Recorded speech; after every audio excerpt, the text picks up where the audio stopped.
Blouse உயரம் குறைஞ்சா அதை எப்படி நெட்டையாக்கலாம் அப்படின்னு சொல்லிட்டு பார்க்கலாம். இது அளவு ப்ளவுஸு.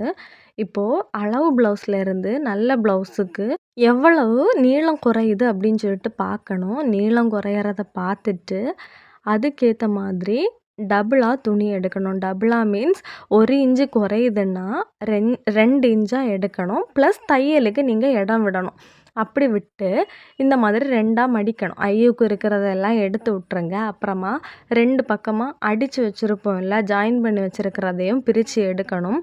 பிரித்து எடுத்ததுக்கப்புறமா நம்ம ப்ளவுஸை ஜாயின் பண்ணலாம். நீளம் எவ்வளோன்னா ப்ளவுஸோட நீளத்தை விடைக்கும் 1.5 இன்ச் இல்லைனா 2 இன்ச் வந்து கொஞ்சம் நீளம் அதிகமாக எடுத்துக்கோங்க.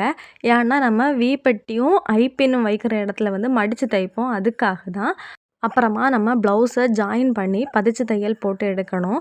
அதுக்கப்புறமா வீப்பட்டி ஐப்பின் வைக்கிற இடத்துல மடித்து தைச்சிக்கணும். ஐப்பின் வீப்பட்டி எல்லாம் வந்து கையால் தான் தைச்சிருக்கேன். இப்போ ப்ளவுஸ் வந்து கரெக்டாக இருக்குது.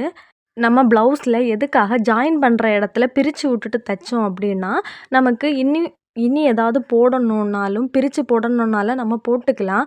நம்ம இல்லாமல் பிரிக்க மடித்து நம்ம வந்து சேர்த்து தைச்சி விட்டுட்டோன்னா அப்புறமா தையல் வந்து கொஞ்சம் எனக்கு பிரிக்கணும் அப்படின்னு சொல்லிட்டு சொல்கிற டைமு பிரிக்க முடியாது. டெய்லரிங் சம்மந்தமான வீடியோஸுக்கு சேனலை மறக்காமல் சப்ஸ்கிரைப் பண்ணி வச்சுக்கோங்க.